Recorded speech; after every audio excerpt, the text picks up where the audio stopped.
Tensions surged again along Russia's western border as the city of Belgorod came under fresh Ukrainian missile fire. Regional officials say 2 people were killed and 5 others injured when rockets struck critical infrastructure on Friday. The victims, according to Governor Vyacheslav Gladkov, were utility workers restoring damaged heating and electricity networks, part of the ongoing struggle to keep the city functioning under repeated attacks.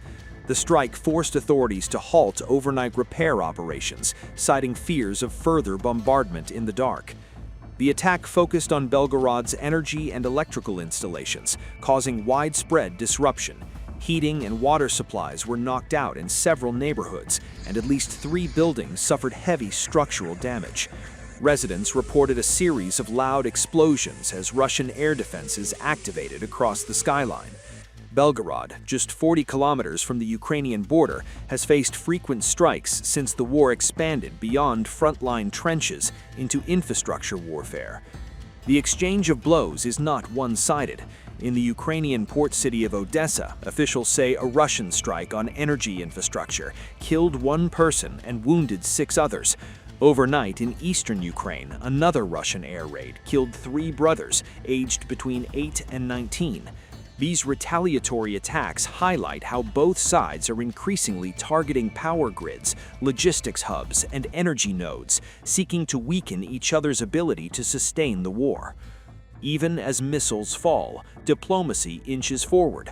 Ukrainian President Volodymyr Zelensky's office confirms that Russian and Ukrainian envoys are expected to meet next week in Geneva for a new round of US-mediated talks.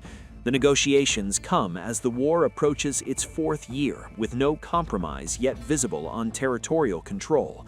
Washington has reportedly set a June deadline for progress, though previous ultimatums have produced little breakthrough. Across the roughly 1,250-kilometer front line, fighting continues unabated. Russia presses its campaign against Ukraine's power grid, while Kyiv responds with long-range strikes on refineries, military depots, and infrastructure inside Russia. The strategy on both sides reflects a grinding war of attrition, where economic pressure and energy disruption are now as critical as battlefield advances.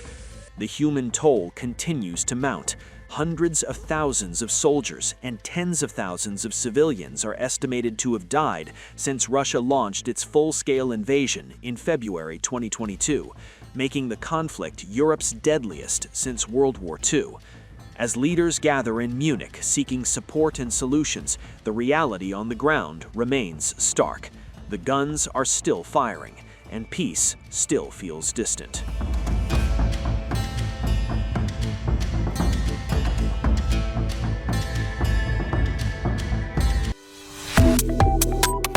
Subscribe to One India and never miss an update.